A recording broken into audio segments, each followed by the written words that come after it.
One. Oh, thank you, Michael, so much. This is an honor to meet Reverend Bill Cruz, and he's done so much work. And can I just pass it over before I bring Wally in? And Michael, could you kick off with a little bit on what moral injury is, and a question to the Reverend Bill, please. Bill, delighted to talk to you. I do listen Thank to you off and on Sunday nights, and my wife is a listener. So I'm aware of your great work that you do, and you've been rewarded and rewarded for it, which is, and I know you're a humble man, but at the same time, it's proper to acknowledge that you have been recognized, and you'll never get too much recognition, Reverend Bill. But talking about moral injury, which has been around forever, but it's only in recent times that the moral injury term has come into focus, and people are now starting to talk about it. I heard a young nurse who was in one of the protests during COVID, and she in New South Wales, and they were protesting, and she said, you keep telling us that we're burnt out. She said, we're not really burnt out. She said, we've got a moral injury, because she said, we're not being supported by the government and by the authorities who said, and that's against our morals. That's right. And I thought that's what a way of putting it. So some people are putting people in boxes, they're burnt out, give them 2 days off, but she didn't want that, Bill. She just wanted someone to give them more support from that. Yes. If we're looking at moral injury, I suppose moral injury occurs, as you say, whenever a person perpetrates, witnesses, or fails to prevent an act of behavior that violates their own sense of morality. And often then when they're after it, when people don't give them the support, they also, it compounds the problem. Yes. So you're aware of it, Bill. So that's what we want to bring awareness to the fact that it's not all just PTSD. It's often a moral issue as opposed to a medical or mental issue, which is not a moral issue. So that's what I'm talking about, Bill. I'm sure many times you have met people and been with people, and you've recognized the fact that some way their moral compass has been smashed or broken. Yes. Up until I spoke to you guys, I never knew what it was, but I've always described it as that feeling in the back of your neck that something you're witnessing or participating in is wrong, and people just keep going on with it. Because I was picking up, like 50 years ago, I was picking up kids, homeless and runaway kids, all of those kids who were being abused in institutions and orphanages, and I was a young, middle-aged, young moral person thinking, well, I'll go and tell the authorities about this, and the authorities will do something. And they didn't. In lots of ways, they were complicit in it. And I go around now and I talk about this, and I say some of those people who were heading to churches then and all of this should be in jail for what they allowed to happen and what they knew was happening. I would go around at times and talk at some of the meetings of some of the orphanages and places that looked after abandoned children, and talk about the pedophiles in them. And one of the CEOs of one of the organizations who was in the audience came to me after I'd spoken and said, Bill, I know this is all true. I just wish you wouldn't say it. And I thought, this is just wrong, just totally wrong. And it turned my life around. And it's made me realize that wherever you look, we do it. It's in families, it's in communities, it's in neighborhoods. It's just where people just allow bad behavior to be ignored, wrong. And I can't understand. Or bad behavior to be acceptable. Yeah, I can't understand why the authorities aren't as kind of angry as I am and say, let's do something. Can't understand it. Well, Bill, Wally, I recall spoke to you because moral injury is not just, we do a lot in the army because we've all been army people, but it's just not in the army it happened, though it is very prevalent. But I recall, Wally, once we were talking to one of your, a policeman over in Dallas, I think, and he mentioned in the police force, the biggest reason why, the number one reason why police were leaving the force was because of the betrayal by higher authority. Yeah, Absolutely yeah. being betrayed. It wasn't that they were afraid or they were in any way compromised. It's just they felt they were betrayed. I think, well, if you remember that policeman, he said they did a story, and one was betrayal. Yes, yeah, yeah, and it's part of it, and I think it's transgenerational from my point of view. Reverend is like the siege of Jarrettville that my dad was in. That was a battle in the Congo, but nevertheless, we suffered that. And my dad was when he came back overseas, I didn't realize with post-traumatic stress, that's what it was called. But he was never diagnosed with that because in the army they couldn't say they had some medical, they get discharged. But my dad was a very, very violent man, and when he came back from overseas, but the ripple effect and the transgenerational effect was that he caused my mother to attempted murder, suicide attempts on us children, and I learned that moral injury, and I understood my dad more. He was let down from higher authorities, which led down to the ripple effect, which caused my mother to take these actions. And I always think is maybe if things have been different, and I've looked at a lot of your work that you do, and I'm going to ask you a question: is you work with so many homeless and that, and veterinaries and all over, and thank you so much for what you do. Have you seen the ripple effect of moral injury, or I'm sure in lots of cases post-traumatic stress, but we're talking about moral injury? Oh, particularly in the ministry. Yes, yes, yes, yes, yes. What I realized pretty early was I had to get a really high public profile so I couldn't be undermined by other people who Yes. kind of wanted to keep or didn't want these things brought to light. You know, the only way I found to keep moral in all of this was to keep going and keep a very high public profile so there's enough respect of me to make sure that nobody could undermine the programs, because I knew that's what they do. I knew that's what they do. They say to me, I did some things with the Korean comfort women who were abused by Japanese soldiers, and the Japanese government contacted the Australian government to shut me up. And I said, I'm not going to shut up. You know, it's just uh, that people want to move on, and you can't move on until you've dealt with what's happened. That's They don't exactly get right. that. Yes, That's right. 100%. And Wally, just you're a Vietnam veteran, and you after the Vietnam War, or during the Vietnam War, as you know, that's when it really became a popular phrase, moral injury, by many of the great physicians of that time, including Jonathan Shea. How you came back from Vietnam, and Bill, you remember here when they came back from Vietnam, they were spit on, they weren't recognized. Yes. They were called baby killers, as they were in Yes. America. Dr. William, Wally, would you like to speak about that, what you experienced? Yeah, and about the book that you wrote, Wally, Moral Injury, Moral Wounds. Moral wounds, yeah. Yeah, the title of the book, I co-authored it with a friend of mine who's a moral theologian.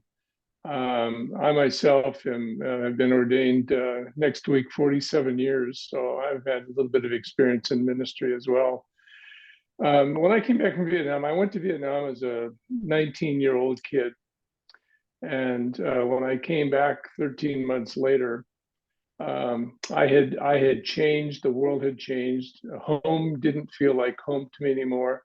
Yep. And I didn't have a name for it. And there wasn't a lot of talk about post-traumatic stress at that point either. There was just a lot of research, and there were a lot of veterans centers that were set up across the US to try to provide places where veterans could gather and talk amongst themselves. For me, when I went back to school, came back from Vietnam, went back to school, I felt as though I didn't fit in any place. Yeah. And I could not find the language to describe it. And so as I would think about it, I came to the conclusion that what happened to me in Vietnam is I lost my youth. I went over as a young man or as a young boy and came back. Yeah, can you respond to that, Bill, please? Well, let me finish. Oh, sorry. I beg your pardon. And so as I worked through over a course of 40 years with my wife, trying to figure out what had happened to me, how could I find a way to talk about it, I came across Jonathan Shea, who is a clinical psychiatrist working with the veterans in Boston, Massachusetts. And he wrote a book called Achilles in Vietnam, the Destruction of Character. And he came up with a definition of moral injury based on his reading of the classics and of Achilles. And he defines moral injury as a betrayal by a person in legitimate authority in a high stakes situation. And that was really enlightening for me. And I've been working on this now for quite some time. And I wrote this book. The title of the book is Moral Warriors, Moral Wounds, The Ministry of the Christian Ethic. And what we wanted to do as we wrote this book is to place moral injury in a theological context. And our goal was to find a way that we could talk about that and could define what happened. And I came eventually to the realization that part of what happened to me with moral injury happens to everybody with moral injury. And that is you lose your voice. You no longer have agency for yourself to speak for yourself. You're silenced. And you're silenced by those outside. As you mentioned, Bill, don't talk about that. Be quiet. Pressure coming from outside, and oftentimes legitimate authority. But there's pressure that comes inside as well under the guise of shame. And there's a difference between guilt and shame. And what I've discovered is that I came up with this phrase, we lend our ears to give them their voice. And so what we do is we are very intentional about listening to people. Tell us your story, tell us your experience. And we create a safe and a sacred space for them because we know that there are places that are safe but not sacred. And we know that there are sacred places that are not safe. Yeah. And so we work on trying to put those together, safe and sacred, so that people can narrate their stories. And I believe Brene Brown, who is a prolific teacher and researcher here in the US, talks about shame. And she says there are two things that shame cannot endure: light and empathy. Yeah. And so what happens is shame becomes a secret that we have to keep from everybody because we don't want them to see us in that particular light. Yep. So that's where I'm coming from in where we're trying to move in dealing with the whole topic of moral injury and how it impacts people.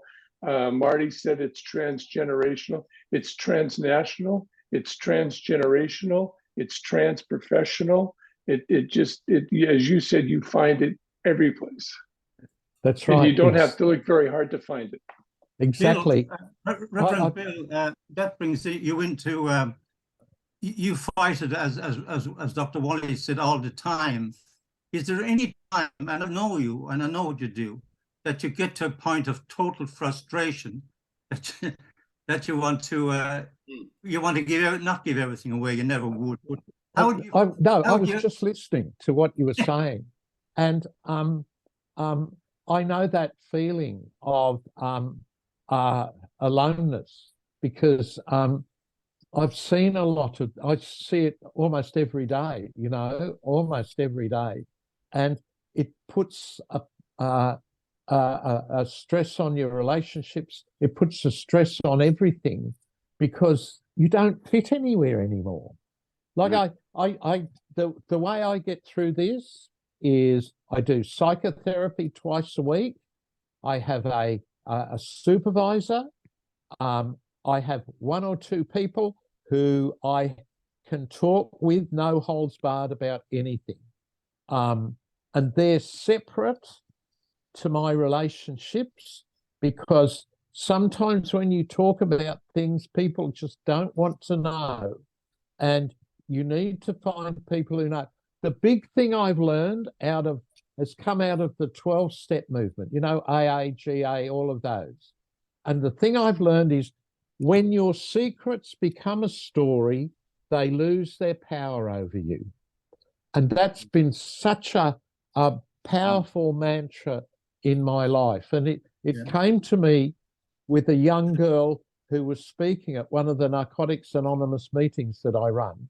And she said, I came from a very good home, she said, a very good home.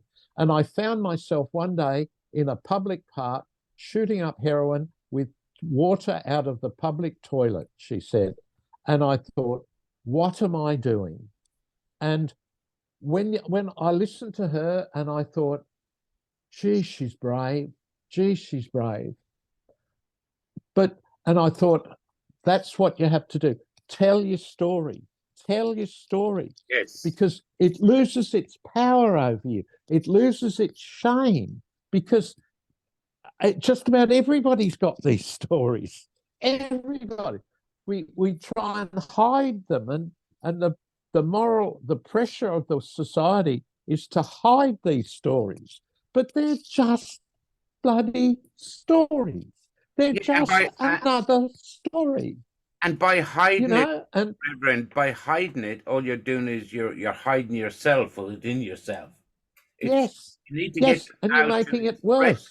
Yourself. Yes, yes, yes. You're making it worse because you kind of think your shame is worse than anybody else's shame. Yes. Your shame is the greatest shame God could put on anybody, you know? Yes. When but you it's can not. Tell it. Yes. Yeah. Yes. That's amazing. Reverend Bill, it's not. Reverend Bill, could I just comment on that? That's the story. It's all about the story. I had a beautiful brother who was a priest in London, and he lived with the kids in the cardboard boxes. You might remember the years they lived in the cardboard boxes. And he used to go down and teach them and all that. Lovely man. He died at the age of 55, unfortunately, in 2015. And he was my youngest brother. But he used to send me material because I was working at St. Vincent's in the captaincy area.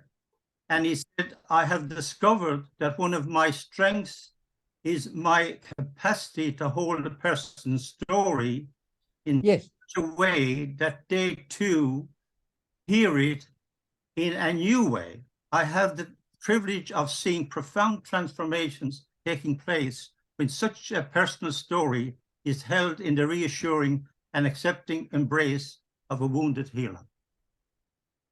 Yes, and it took a long time for me to learn to listen, actually listen, because empathy is different to sympathy. That sympathy is when someone breaks their arm and you say, oh, I've had a broken arm and I know the pain. That puts it all back on you. But if someone's broken their arm and you say, that would be very painful, or that is very painful for you, it's sharing, it's allowing them to share their pain. And it's a hard way of listening because you have to almost deny yourself to listen. But you enable them to put bits together then.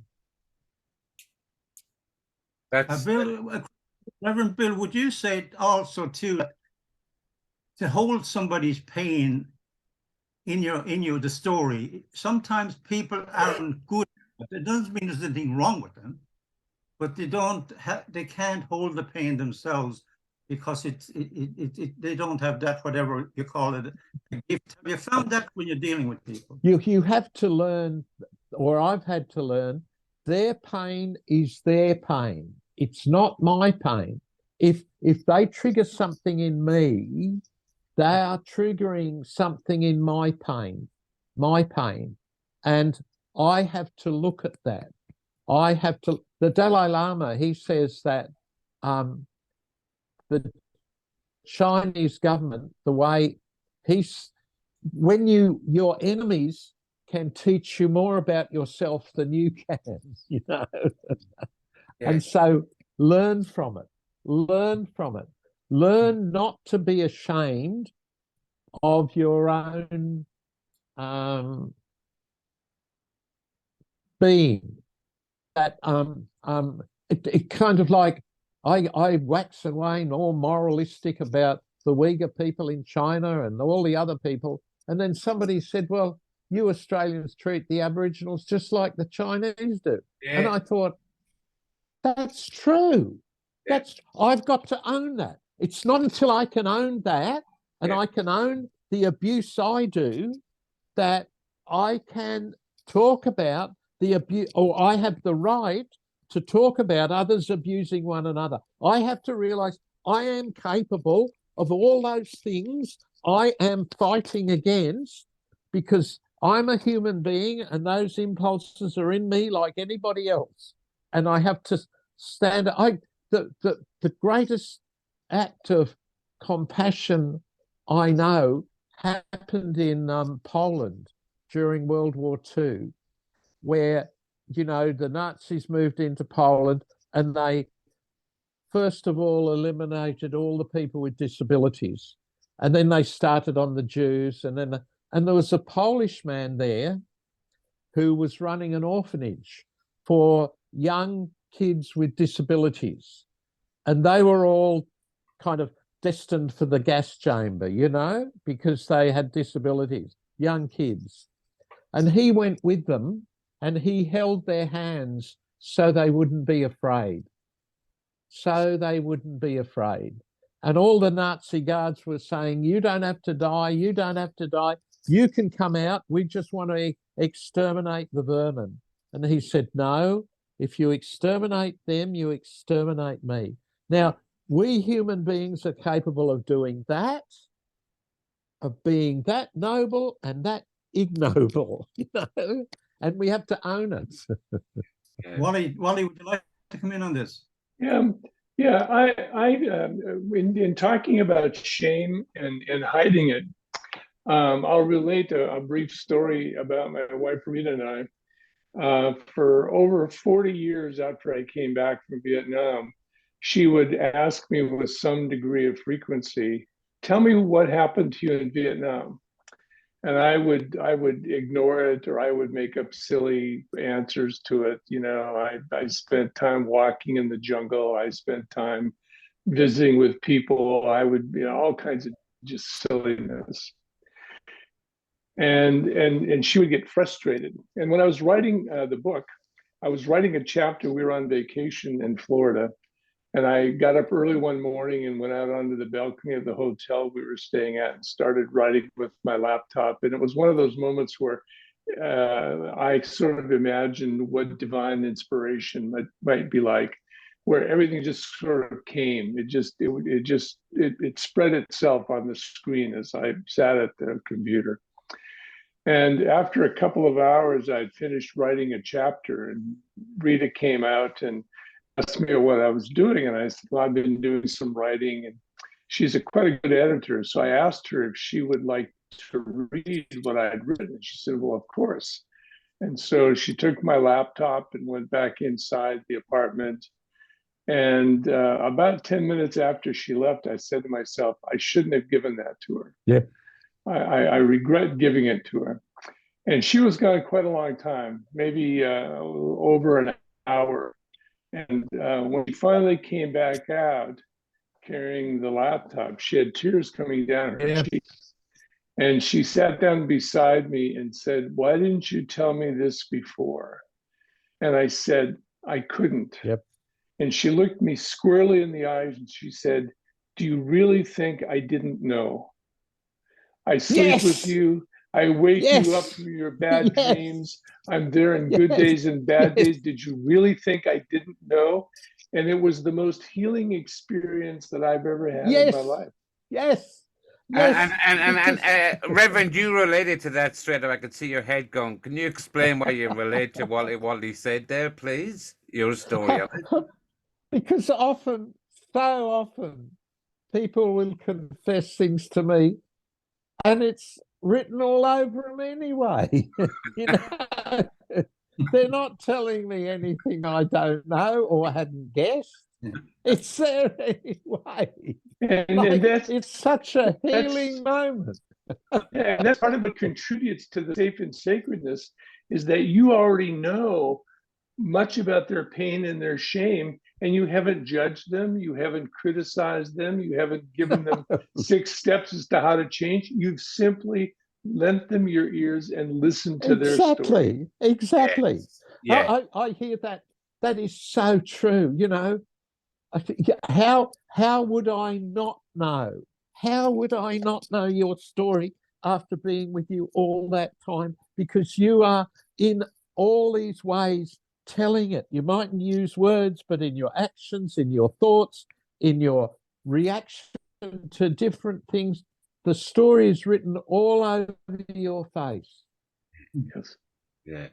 Michael. And here you are Yep. spending all those years hiding it. Yeah. Like I was in Calais, with a whole heap of refugees trying to get to England. They were mainly Kurdish refugees escaping Islamic terror, you know, Islamic State.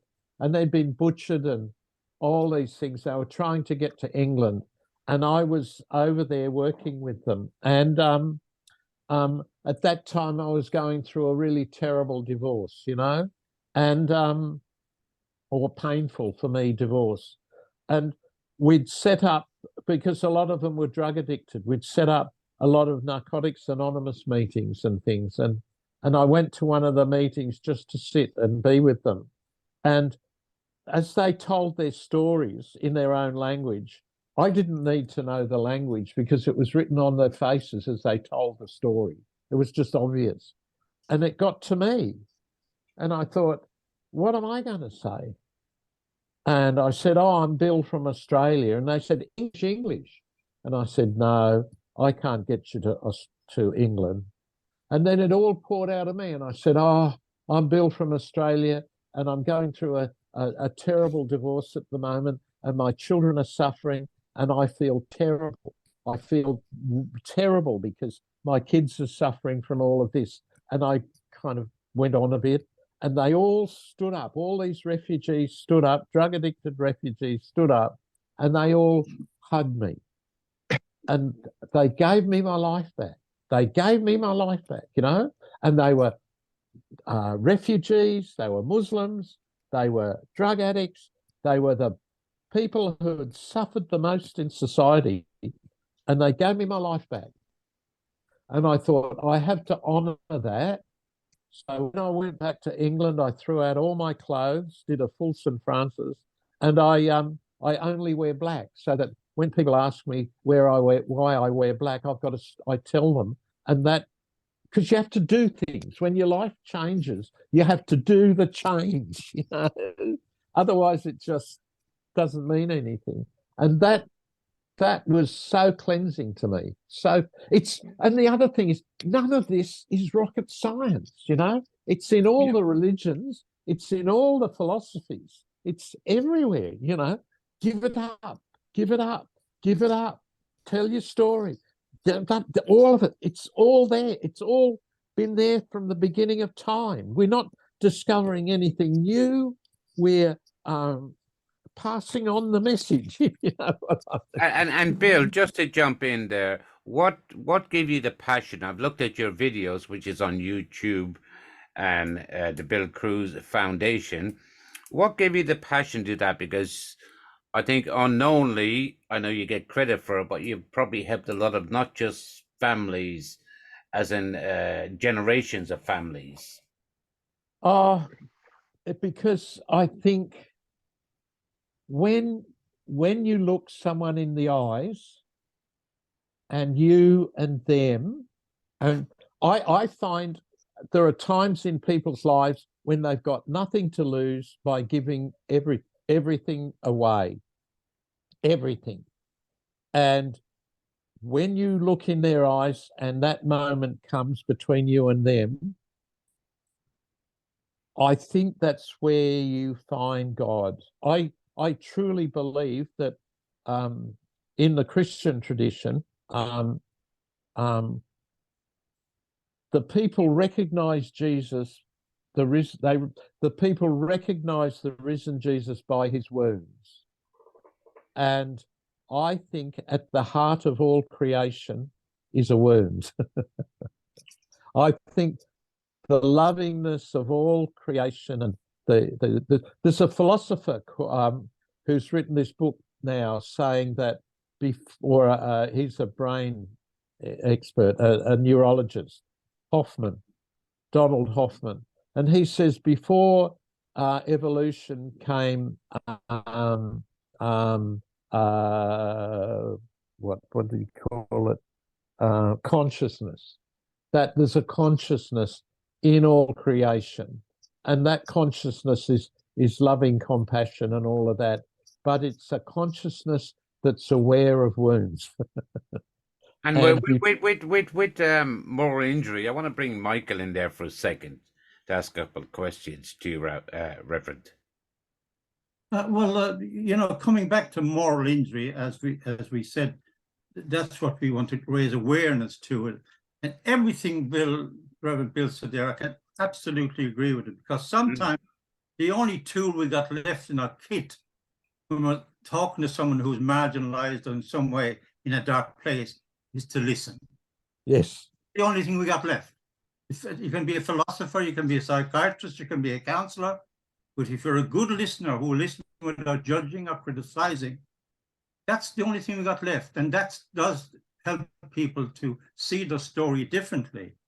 And but often when moral injury and PTSD, as we say, is not the same thing.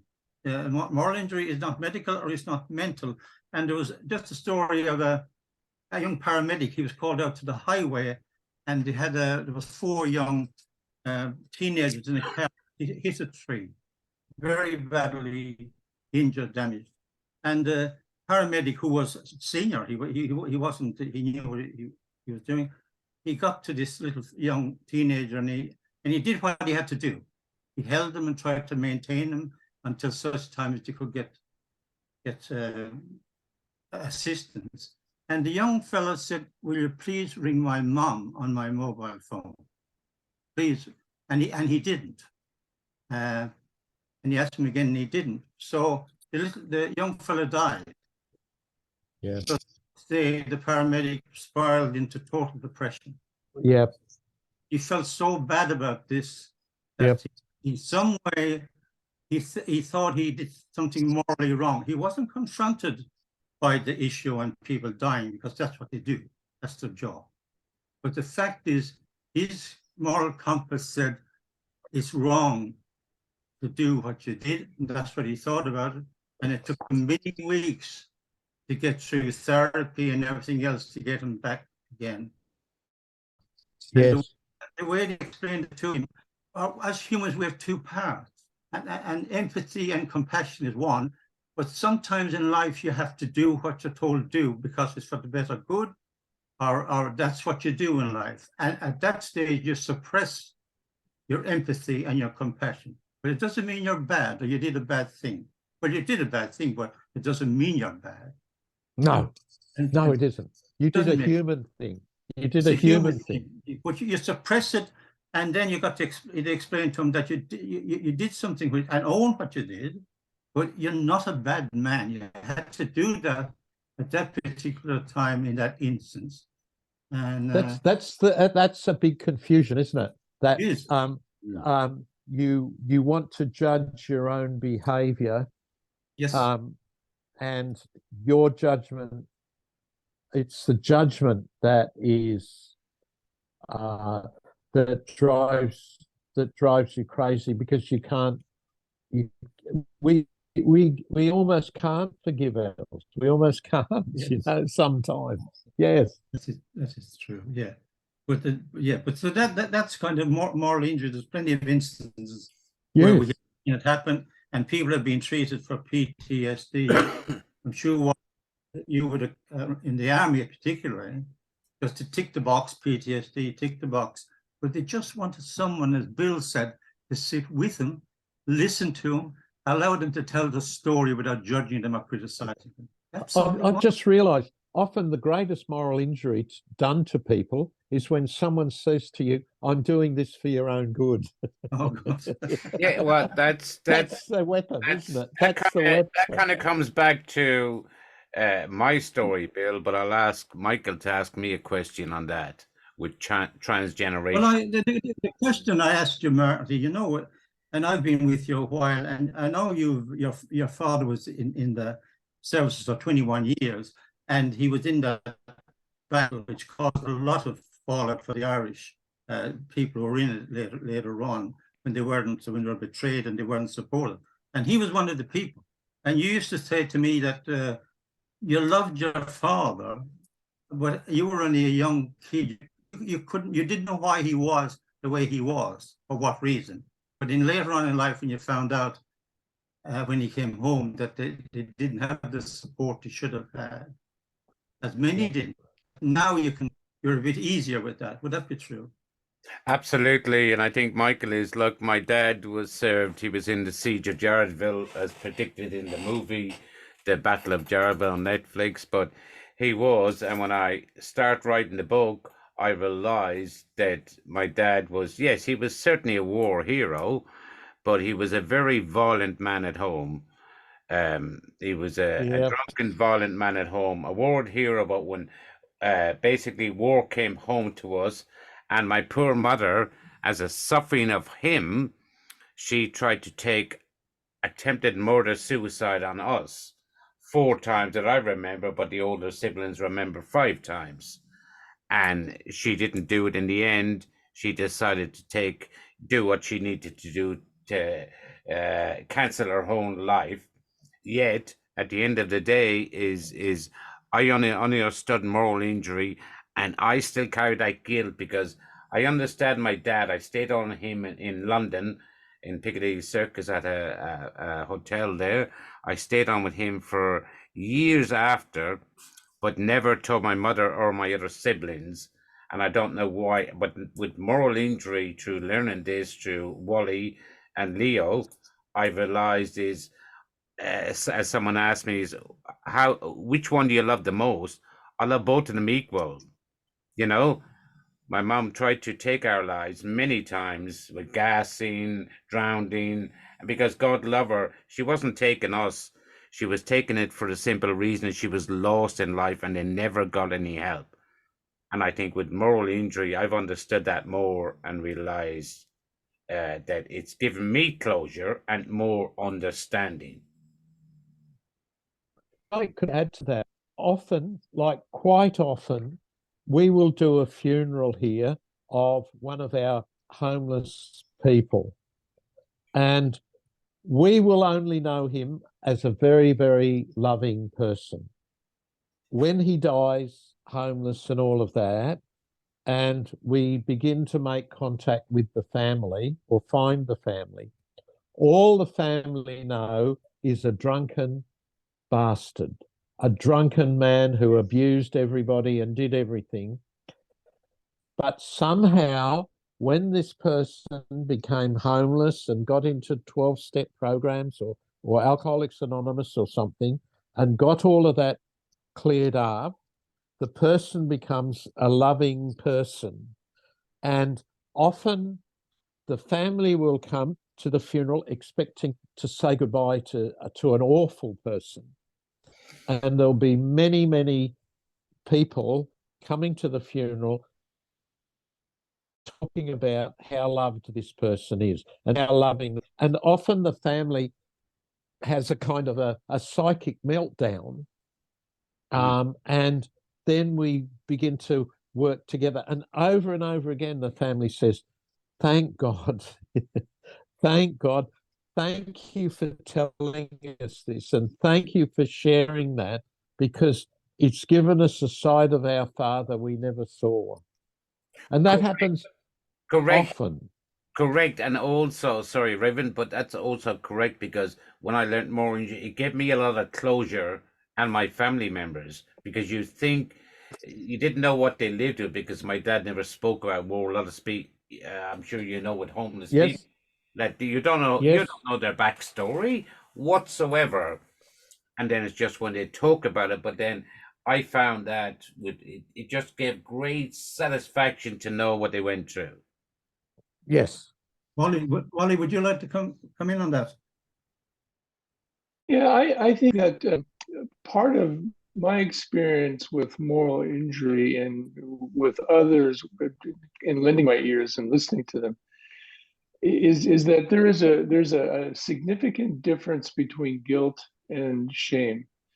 If I do something to offend you, if I say something or do something to offend you or hurt you, I can say, I'm sorry, I apologize. I really didn't mean to do it. It's not like me. I regret having done it. Will you forgive me? And then you have the choice of saying yes or no. But I've been able to do something that allows me to continue to see myself as a good person who did something wrong. With Yes. shame, it doesn't work that way. With No. shame, our self-perception changes so that we no longer see ourselves as good people who have done something wrong. We see ourselves as bad people who do bad things. Yes. Yeah. And that transfers over also to our perception of our relationship with the Creator. Oftentimes, clergy colleagues of mine will say, well, why don't you simply tell people to go to confession? And I say to them, they can't go to confession because before they can go into the church and confess to God their sin, God has to come to them and confess his sin for allowing this terrible thing called war to happen. Yes. Yes. Absolutely. Absolutely. Reverend, can I bring you in there? And then Michael, can I bring you in there? Because we're running out of time now, guys. Can I Shortly. ask Bill a question he can answer? Bill, the community, you've got a huge community around you. Yes. You've got volunteers. And again, Jonathan Shade talked about the community. People are healing Yes. the community and their peers rather than maybe professionals. Yes. Reverend Bill, is that part of your program where you have communities? More and more that you can't get clean contemplating your own navel. Yeah. You only learn about Good point. You only learn about yourself in the interactions you have with other people. Yes. We learn who we are by the reflection we see in the eyes of the other. We are made for community. We are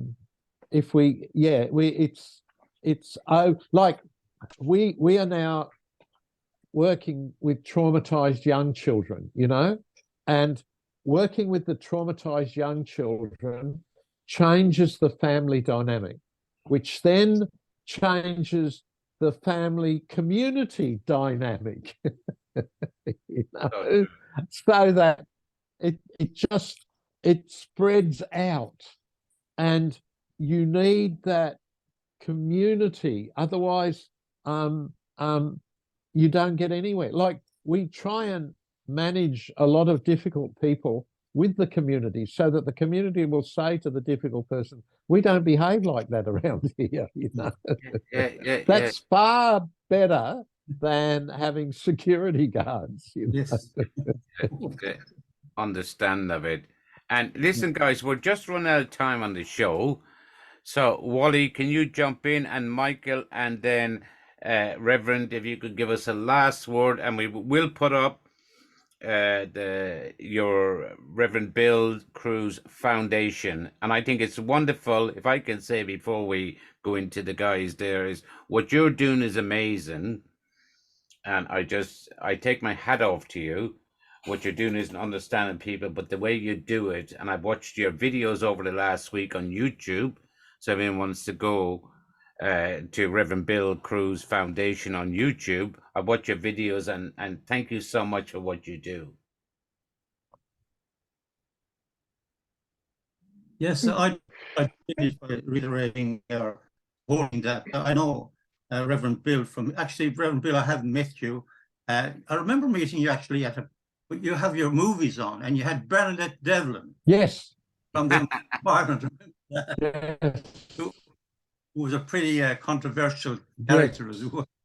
And we met that night. But yes, the work you do, for people listening to us around the world, they've got no idea what Reverend Bill Cruz does. I think you do about 2,000 lunches a day or something. 1,600 meals a day.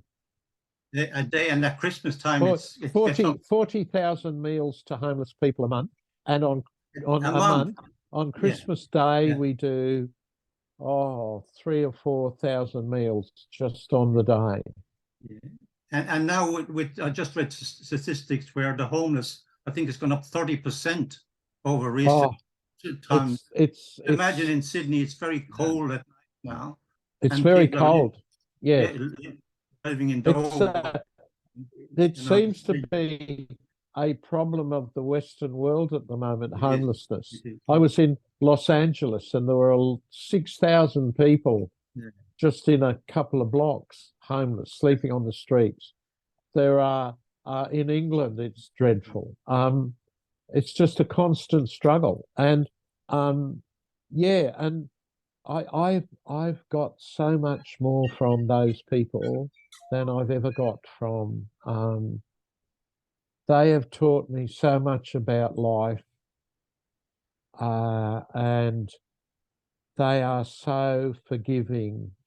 When somebody's got nothing to lose, they'll give you everything. Absolutely. Yeah. So the more stuff we have, the more we hold on to things. That's kind of the nature. Wally, would you like to maybe pass a final comment? Yeah, I would just say, Bill, that your work and your emphasis on allowing people to tell their stories, built on the framework of a 12-step program, is very similar to what we've been doing. We are not therapists.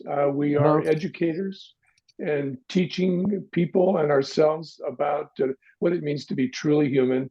And and that means that we are not individuals, but in the Western world, we are so pushed away, and we become so individualized that we become bereft of having those places and those people with whom we can share our most intimate selves. Exactly. Thank you, Wally. And Bill, just the last say, and then we've got to cut the show for today, but I hope to have you back on, and we will support what you're doing. I can only thank you so much. We could go into so many more stories today, but that's all the time we have for. Yes. Just one comment, Marty. If anybody wants to support the Bill Cruz Foundation, yes, I'm sure Bill, because your funding comes from a lot of people around you and community giving us money. Yes. Yeah. So if you do, Bill is always looking for money. All right. Yeah. But Bill, we will put up, and the same on our moralentryinternational.com. We will put up your Bill Cruz Foundation, and people can foundation. And okay. I think I'll finish like this. That years ago, I realized in a lot of sermons, all I was doing was regurgitating what people had said before me. And I thought, well, they can go to the originals. They don't have to go to me. And I thought, so what I do is I read all the stuff and then I just get up and I speak. So I got the kind of a background and I just speak. And I just speak what comes. And often this just happens. It blows me away. Often I'll be saying things and my brain, while I'm preaching, my brain will be saying, Bill, you're talking shit, you know. You're talking shit. You know. Every time that happens, somebody in the congregation afterwards will come up to me and say, what you were talking about really moved me. And I think that's the thank you for openness.